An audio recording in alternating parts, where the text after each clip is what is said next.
나는 밀리터리 덕후다. 본격 밀리터리 팟캐스트 밀떡을 시작합니다. 정치를 함께 정날 밀떡 바로 안녕하세요, 박찬준입니다. 안녕하세요. 놀러온 남자 정명섭 정작입니다. 예, 안녕하십니까. 홍희범 인사드립니다. 네, 반갑습니다. 본작입니다. 네, 이렇게 밀떡이 시작됐습니다. 자, 우리가 뭐 지난 시간 이슈 시간에도 네네. 뭐 한일 그렇죠. 잠깐 문제 얘기했죠. 해서 네. 뭐 불매 운동 있고 있는데 자연스럽게 우리 밀리 매니아 분들은 넘어가죠. 주제가. 그렇죠. 떡밥이죠. 네, 영원한 떡밥일 수도 있죠. 밀떡의 한일 떡밥. 그럼 군사력. 회전 특히. 그 중에서도 뭐 독도가 있으니까 네. 해전에 대한 얘기. 뭐 예전에 모 씨가 뭐 저 말도 안 되는 또 그 해전에 대한 그렇죠. 어떤 글도 예. 썼지만 그리고 저도 이제 일본 특파원을 지낸 모 기자가 이제 모 신문의 모 기자가 이제 그 한일 갈등에 대해서 얘기를 하면서 본인은 계속 중립적이라고 얘기하는데 일본과 이렇게 쓸데없는 짓을 저지른다라는 뉘앙스로 얘기를 했어요. 그때 사실 그 신문 기자가 좀 약간 뭐 민족 정론인을 자처하는 그런 신문 쪽 기자라서 이게 좀 말이 안 된다고 생각했는데 특히 이제 기억에 남는 게 한일 간의 해전이 벌어지면 30분이면 우리는 전멸당한다. 라는 식의 얘기를 했는데 좀 어처구니가 없었던 부분이 뭐냐면 이순신 장군이 곡할 아니 근데 곡하고 그걸 떠나서 30분이면 서로 시동 걸고 항만에서 나오기도 부족한 시간이에요. 근데 그런 얘기를 소위 얘기하는 그 언론인이 그런 식으로 얘기를 하고 그리고 그 외에 많은 사람들이 그런 식으로 한국과 일본 간의 해전이 벌어진다면 짧은 시간 안에 우리 해군이 모두 전멸당한다. 그러니까 일본과의 갈등을 벌이는 건 계란으로 바위치기 같은 짓이다.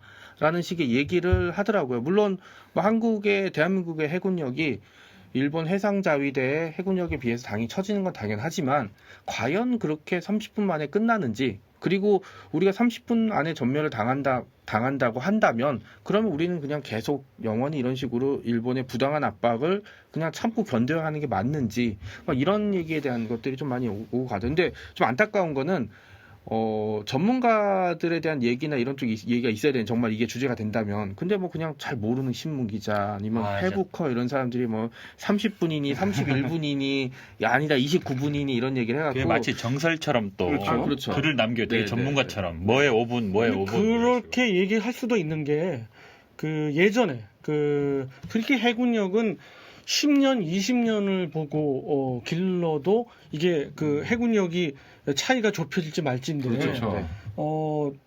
20년 전에 대한민국 해군과 일본 해자대는 30분이라는 표현은 뭐 이제 극단적인 표현을 그렇죠. 쓰신 거겠지만 정말 일방적으로 두들겨 말도 안 되게 두들겨 맞죠. 왜? 그렇죠. 함대의 방공 능력이 없었죠. 거의 없었기 때문에. 간단하게 해서 1995년에 한국 해군하고 정말 이 해상자위가 맞붙었다. 그러면은 작살. 어떻게 할 수가 없어요. 왜냐면 대한 미사일을 못 막습니다. 우리 해군이. 왜냐면 진짜 유일하게 방어수단이 대공포, 말 그대로 대공포로 2차 세계대전 때 그래서 대공포로 미사일 날아오는 쪽에다가 죽으라고 쏘는 수밖에 없는데 당연히 안 맞죠.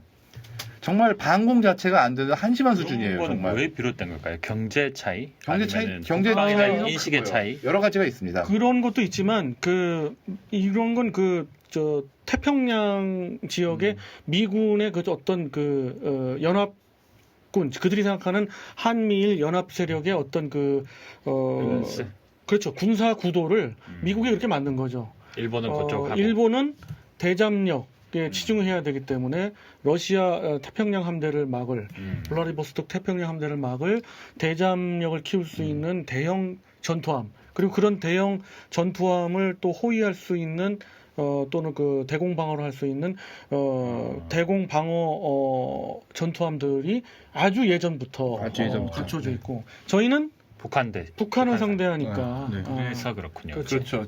그리고 또 문제가 돈이 실제로 없었어요.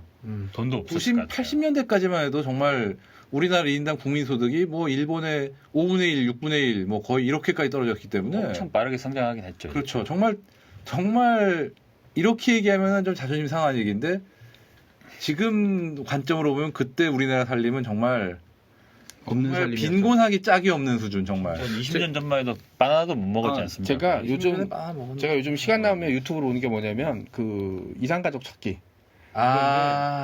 사람들이 너무 작고 덩치가 그다음에 20대라고 나왔는데 한 40대로 보이는 거예요. 그렇죠. 예. 30대라고 했는데 거의 50대, 60대로 보이고 체구도 작고 왜냐면 체구도 작고 그다음에 이제 막 못 먹고 이러니까 막 그 뭐라고 하지 그냥 지금으로 발사기. 치면은 막 그냥 말도 안 될 정도의 이제 노화들이 있었던 상황이죠. 그리고 이제 또 말씀하신 대로 우리나라는 육군력이 우선이었기 때문에 그렇죠. 사실 해군력에 투자하거나 아니면 해군력을 이제 체계적 양성할 시간이 없었는데 최근에 뭐 이제 90년대부터 대양 해군을 얘기하면서 차근차근 정말로 태클을 밟아갔던 셈이죠. 그렇죠. 참고로 80년대, 90년대 우리 해군에서 가장 컸던 배가 7척의 기어링크 구축함인데 이게 1944년, 45년 사이에 건조한 배들입니다. 미국에서. 태평양 전쟁의 주역들인 거죠. 그렇죠. 열악했구나. 그럼 저희 해군이 이렇게 크기 시작한 건 언제부터입니까? 그게 90년대부터라고 봐야죠. 90년대부터 계획을 했지만 본격적으로 커진 거는 2000년대 들어와서 그러한 계획했던 전투함들을 만들기 시작한 그러니까 KDX 네. 1, 2, 3로 불리죠. 그래서 그렇죠. 그렇게 건조하기 시작한 데서부터 격차가 좁혀지고 가장 결정적인 건 결국은 세종대왕급의 이지스함을 그렇죠. 우리도 비록 세 척이지만 갖게 보유를 되었다. 하기 시작하면서 보유 운영하기 시작하면서 이제는 그 같은 알고리즘을 가지고 전투 시스템이고 같은 이지스 방공 체계 그렇죠. 네, 세종대왕함 도입할 때 그 이지 그렇습니다. 시스템을 일본이랑 같이 그렇죠. 들어왔죠. 이지스 시스템 지금 그 당시 이제 7.1을 같이 들어왔죠. 지금은 우리는 그냥 7.1에 머물러 있지만 그들은 이제 계속 업그레이드해서 현재 뭐 이지스 시스템 9.1까지 이제 들어올 거고 우리는 이제 차기 그 이지스 전투함을 같은 이지급 9.1로 들어온다. 그 차이는 뭐 탄도미사일에 대항을 할 수 그렇죠. 있느냐 없느냐 그 차이인데 결국 뭐 요즘 많이들 아시죠. 그 아타고급 또 그 이상의 마약급들을 건조까지 발음 했고 잘하셔야 되는 게 마약급으로 들렸어요. 마약. 아니 마야 네, 일본이 좀 마약이 많죠. 네, 아. 마약급으로 네, 네. 마약급은 뭐 어떤 급입니까? 잉카급 다음이에요. 지금 참고로 말씀드리면은 일본이 지금 이지스함을 현재 6척을 보유하고 있고 재밌네요, 근데. 앞으로 2척을 더 먼저 8척을 확보할 예정인데 그게 이제 그 일본이. 예, 그렇죠. 말씀하신 대로 그 6척이라고 하는데 6척은 이제 지금 그 각 호위대군의 편제가 8척이 됐고요. 그렇죠. 지금 6척이 있죠. 예. 결국 8척을 이제 그렇죠. 완성시키는 모양인데 그게 뭐냐면 각 호위대군의 이런 그 이지스 전투함을 2척씩 그러니까 이제 함대가 갈 때 앞뒤를 다 커버하겠다는 얘기예요. 그렇죠.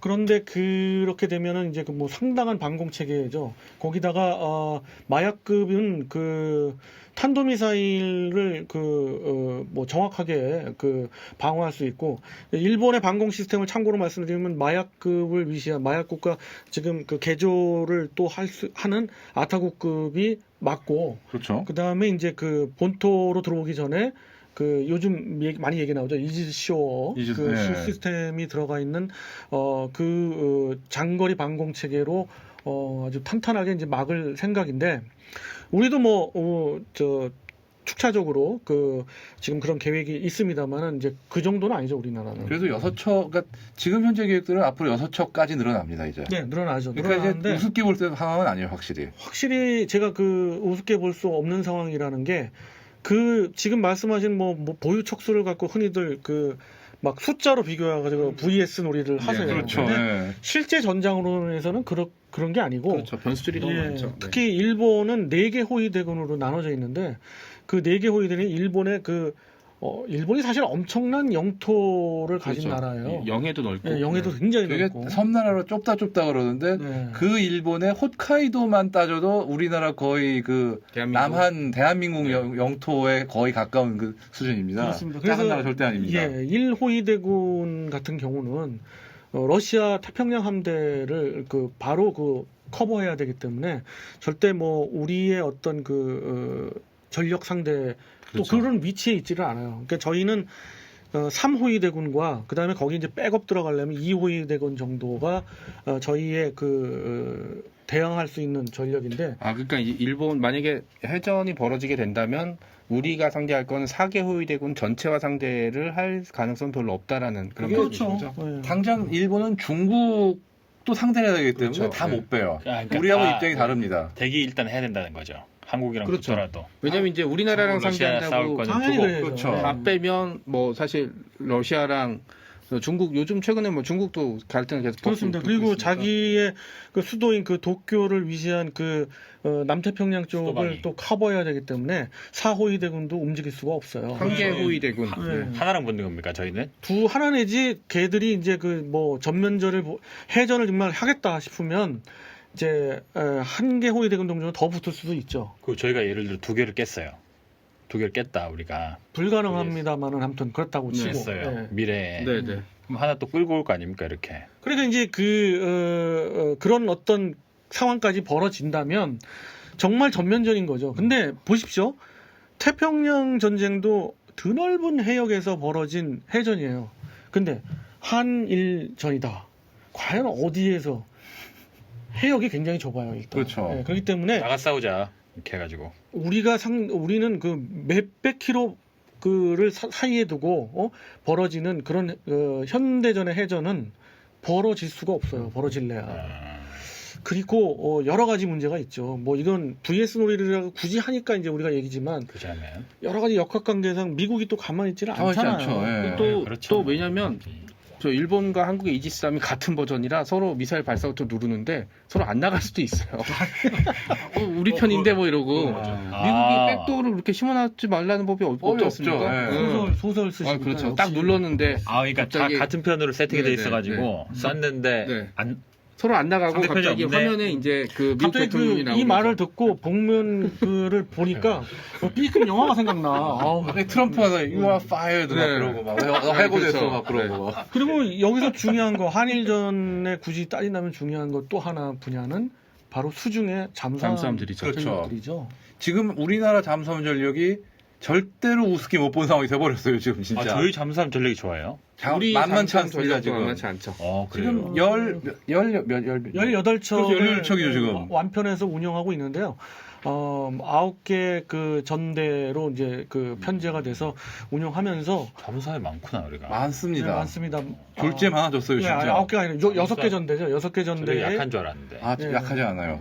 약하지 않을 뿐만 아니라 그 전술적인 부분도 물론 이제 저 기밀 사항이지만은 절대로 일본이 우리를 물러볼 수가 없는 거예요. 그러니까요.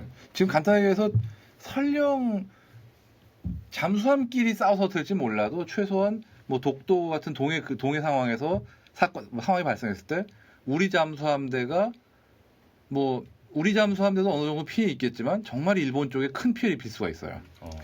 그리고 그 서로가 서로를 그 견제하기 때문에 그리고 우리가 재래식 잠수함들이기 때문에 양쪽 다 어떤 그 헌터 킬러의 완벽한 능력을 갖고 있지 못하기 때문에 말씀 주신 대로 잠수함 대 잠수함의 어떤 그런 대결보다는 잠수함 대 수상함의 대결이 대부분 이루어지고 물론 일본이 대잠 전력이 굉장히 강하다고는 하지만 그렇다고 그래도 동해에서는 장담 동해에서는 정말 그렇게 쉽게 우리를 괴멸시키고 걔네는 피해 없고 그럴 수는 절대 없습니다. 그리고 또 해상 전력을 사용한다는 건 사실 이제 실제 이제 타격력보다는 상대방에 대한 해상 봉쇄 그렇죠. 뭐 이런 문제가 돼 있는데 물론 부산은 어떻게 될지 모르겠지만 사실 우리 잠수함대가 도쿄만에 들어가서 기뢰를 뿌린다면은 사실 일본이 겪어야 될 정치적인 타격은 사실 어마어마해요. 일본이 그거 완벽하게 못 막아요. 절대. 네. 그 다음에 또 옛날 같으면은 해상 봉쇄를 한다고 할 수 있죠. 이제 중국이란 변수가 생기기 때문에 그렇죠. 서해로 진입하는 뭐 화물선이나 이거를 일본 수상함대나 일본 항공기가 마음대로 건드릴 수 있을 상황은 또 안 힘들죠. 되거든요. 네. 그런 문제이기 때문에 그리고 이제 사실 해전이 붙게 되면 사실 우리나라 해군은 굳이 안 싸워도 돼요. 그냥 사실 일본 호위대군이 진입하면 아군 해역에서 버티면서 그냥 버티기만 하면 돼요. 이게 임진왜란 후반기에 일본 이제 수군이 썼던 방식이었어요. 이순신 함대가 다가오면 육지 쪽을 무조건 도망치는 거예요. 그러니까 딱 그 1차 전쟁 때 독일이 했던 현주함대 전략. 그렇죠. 그러네요. 딱. 아 배를 대놓고 이렇게. 그러니까 배를 대놓고 일단 피해라. 육지 쪽에 가까이 다가오면 육상에서 포가 날라올 수 있으니까 사실은 이순신 함대나 조선 수군이 접근을 잘 못하는 방식이었거든요. 국상에 이렇게 딱 네. 뒤로 글쎄요, 두고. 그게 현대전에 적용될지는 모르겠지만, 그건 네. 제가 보기에는 X인데 아무튼 어찌됐든 그냥 앉아서 당하지 않는다 절대. 그건 맞습니다. 예. 그래서 오늘- 우리가 이제 공군이 그러면 출격을 같이 할 거 아니에요? 같이 하죠. 그 얘기 항상 나오죠. 공중전은 사실 저희가 오히려 거의 대등하다고 보는데 오히려 우리가 조금 낫지 않나 하는 생각을 갖고 있는 게 일단 각 플랫폼에 있는 그 공대공 미사일의 그 능력들이 아무래도 공격 무기를 갖고 있지 못하는 자위대이기 때문에 사실 좀 약합니다. 물론 자기들이 개발하고 있는 그 장거리 공대공 미사일들이 있지만 아직 마음 놓고 탑재할 수가 없거든요. 그렇죠. 예. 그렇기 때문에 여러 가지 정황상 우리가 변수가 많다. 유리하면 유리했지 불리하진 않습니다. 공군력은. 뭐 일본이 항공모함 가지고 온다고 또 겁을 먹는 분들이 있는데 아직 항공모함으로서의 능력이 완성된 것도 아니거니와 솔직히 말씀드려서 거기에 F-35B 열몇 대 탑재한 거 가지고 그렇게 무서워할 일은 아니라고 우리나라 생각합니다. 영해로 들어오면 대단히 고마운 일이 되겠죠. 어떻게 보면. 그렇죠. 오케이 잠수함 아, 가라. 이렇게 딱 대고 있다가. 그리고 항공모함이라는 감사합니다. 게 정치적인 무기가 핵무기만큼은 아니지만 정치적인 이런 메시지 많기 때문에 만약 항공모함이 가라앉는다 이렇게 되면은 사실은 문제 좀 심각해지죠. 포클랜드 전쟁 때도 만약에 인빈시블 같은 게 진짜로 액조소에 맞아서 다운됐다면 전쟁은 전혀 달라졌을 거예요. 그렇겠죠. 그래서, 예. 네. 결국은 여기까지 얘기 안 할 수가 없는데 네. 우리가 최악의 경우 우리 미사일 사령부 유도탄 사령부에서 발사하면 됩니다. 네. 그리고 또 하나 확실한 게 일본이 그런 식으로 전쟁에 나간다면 대마도 우리 영토 될 수밖에 없어요. 그렇죠. 뭐 그거는 거의 뭐 1시간 안에 그렇죠. 바로 상륙 작전이 벌어지니까. 해야 돼요. 그거는. 나중에 돌려주더라도 네. 협상의 카드로 삼더라도 그 수밖에 없어요. 그건 진짜. 그런 또 일본 자위대도 진짜 전쟁을 배치되어 있지 하면은. 않습니다. 그러니까 배치돼 있잖아요. 있긴 해요. 돼 근데 있나요? 소수죠. 돼 있긴 해요. 근데 소수라 제가 알기로는 거의 배치 안 된 거나 마찬가지거든요. 왜안 돼? 주둔해 있습니다. 몇백 명 예, 주둔해 있습니다. 거기는 뭐 몇백 명이나 있어요? 몇백 명 정도 되지 않을까요? 그건 아닌데. 그 정도까지 아닌 것 같은데. 왜냐하면 그때 우리나라 사람이 스시마 섬에 있는 자위대 기지 근처에서 시신을 발견되었고 이런 음모론적인 얘기가 굉장히 많이 나온 적이 있었거든요. 음모는 음모고 뭐 그거에 대해서 뭐 어떤 확실한 뭐가 없지 않는 한 그런데 네네. 제가 알기로는 육상 자위대 배치돼 있지 않은 걸로 수시마 알고 있는데 경비대가 있네요. 육상자위대. 있어요? 이 350명이 주둔해 있습니다. 뭐 수백 명이다. 맞네. 네. 근데 350명 갖고는 안 되죠. 택도 없죠. 네. 문의만 있는 것 같고요. 네. 네. 문의가 아무튼 뭐 결론적으로 나올 수 있으면 전쟁이 벌어지더라도 우리가 뭐 형편없이 밀리거나 지거나 그러진 않고 그 다음에 사실은 형편없이 밀리거나 진다고 하더라도 사실 필사의 각오로 싸워야 되는 게 사실 전쟁터에 나가는 전쟁터를 각오해야 되는 그런 거라서 이게 저는 뭐 이 단어가 어떻게 사람들한테 들릴지 모르겠지만 뭐 유행하는 단어가 있지 않습니까? 토착 왜구. 네, 사실 일본의 또 다른 무기라고 볼 수가 있는데 저는 뭐 토착 왜구건 뭐 이런 건 상관없이 더 심한 거는 이게 패배주의라고 보고 있어요. 시작도 하기 전에. 네. 그런 거 있죠. 예전에 국민영삼 전 대통령 시절에 뭐 어떤 정치적 이유로 이제 완전 김영삼 전 대통령이 빡 돌아서 버르장머리. 육해공 참모총장들을 불러가지고 야 일본이랑 전쟁하는데 할 건데 자신 있는 사람 손들어. 이건 이제 완전 야사야. 네네네. 예. 그런 일이 없었겠지만 네. 그랬더니 다른 사람은 안 들고 슬쩍 육군 참모총장만 들고 손을 들었다는 네. 지금 현 문재인 대통령이 네. 육해 공군 참모총장을 불러가지고 네. 똑같은 질문을 했으면 네. 어땠을 것 같아요, 우리 훈 작가님은? 뭐 다 들었지 않았을까. 우리 설명을 쫙 들으니까는 네, 그렇죠. 더 그래서 근데 그런지 김영삼 대통령 때 같으면은 정말 쫄 수 있다. 해군하고 공군은 쫄 수밖에 없는 게 그때는 정말 F-16조차 몇 대 없었어요 아직. 그렇죠. KF-16도 도입량이 다 완편이 안 된 이제 상태고. 들어오고 있었죠. 네, 네. 네, 그다음에 해군은 정말 물 새는 2차 대전 때 구축함이 주력함이고 정말 그런 뭐 미사일도 못 맞고 그런 상태니 정말 쫄 수밖에 없는 거였죠 그때는. 한강에 떠 있는 거 말씀하시는 거죠? 네, 지금 아니요. 한강공원에 있는 기어링 거 아닌가요? 그거는 포항급이고요. 아, 네. 기어링급 전시도 못할 정도예요, 지금? 기어링급도 전시돼 있는 데가 있어요. 몇 군데 있죠. 지금 저기 어디냐 제가 이제 양화대교 근처로 이제 서해 쪽 아니에요? 서해죠, 서해. 예, 서해죠. 어디라고 그러더라? 하여튼 서해 어딘가에 함상공원인데 함상공원에 있죠. 예. 거기 있어요. 아, 그렇구나. 네. 군산인가? 군산은 아니고 그렇게까지 멀지는 아니고요. 하여튼 모르겠어요. 당진? 아산 그쪽인데. 네, 예. 그쪽일 것 같고 하여튼 굉장히 열띤 이야기를 했는데 역시 한일, 한일, 일본 간 뭐 이거 얘기는 얘기하면- 뭐 그리고 참고로 네. 제가 대마도를 점령해야 된다는 건 무조건 하는 게 아니라 만약 정말 독도가 탈취됐다면 네. 아. 그 상황이 가면은 정말 우리는 대마도를 점령해야 됩니다. 다만 독도가 점령이 안 된 상태면 그렇게까지 할 필요는 없지만 먼저 쳐야 되지 않을까요? 그거는 좀 위험합니다. 아무리 그래도 영토가 당하고 뺏기지 제가- 않은 상태에서 언제까지 당하고 저희가 제가 이 사람 괜히 공유하시고 나서 굉장히 호전적이 됐어. 네. 영토가 뺏기지 않은 상태에서 남의 영토를 일부러 뺏을 필요는 없다고 생각해요. 저는. 알겠습니다. 네. 예. 예. 음. 협상 카드로. 러시아 군용기가 독도를 이제 예전에 저희 한 바퀴 돌고 갔잖아요. 갔죠. 마을 근데 놈들. 침범해서 그래서 우리나라가 이제 공군이 그 전투기 출격시켜가지고 기총사를 경사를 했죠. 했죠. 네. 하고 근데 일본에서 도발대발했잖아요. 네. 그렇죠. 일본에서 그랬으면 러시아 해군이랑 일본 해군이랑 그 전력을 봤을 때 근데 일본- 재래식 전력만 놓고 따지자면 태평양 함대가 상대가 안 돼요. 일본이 이기죠. 네. 근데 문제는 러시아도 잠수함 무시할 게 아닌데다가 핵무기. 핵이 있으니까 네.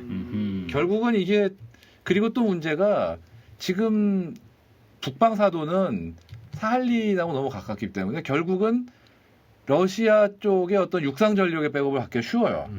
독도만큼 그렇게 멀리 안 떨어져 있기 때문에 일본 입장에서는 러시아 해군력이 우리보다 약하니까 맘대로 되지라고 할 수도 없는 상황이에요. 일본의 해군력은 결국 그 러시아 그 태평양 함대의 남하를 막는 목적이지 그 공격하는 그런 전력은 아니에요. 뭐 그걸 공격하는 것처럼 만들고 싶어서 참 그 아베 아베가 항공모함도 시키가. 갖고 그러고 있는데 아유 마음에 근데 안 러시아 애들은 정말 빡치면 쏘고도 남을 애들이라. 빡치면 쏘죠. 걔네는. 쏘고도 남을 애들이라. 자 이렇게 우리끼리의 상상이 곁들인 역시 일본 한일전은 네 이렇게 가상으로 해도 열띠게 그렇죠. 예. 네. 아유 속이 시원하네요. 네. 그렇죠. 뭐 스포츠를 해도 이상하게 이제 가위바위보를 해도 네. 그렇고 가위바위보를 해도 그렇고 그렇죠. 네. 군사 얘기를 하면 이렇게 땀나게 얘기하게 되네요. 그렇죠. 네. 재밌네요. 예. 자 그러나 또 이제 한정된 시간이 그렇죠. 있어서 그렇죠. 여기까지 한번 하고 다음에 또 네. 아베가 또 그냥 있지 않을 거니까 그렇죠. 네. 그런 얘기 있을 때 우리가 한번 또 따끔하게. 다른 쪽의 얘기도 좀 해보고 네. 육군에 대한 얘기도 좀 해보고 그래 보도록 하겠습니다. 자 그럼 이번 시간 요것으로 마무리하는 걸로 하겠습니다. 청취자 여러분께 경례 맹 일덕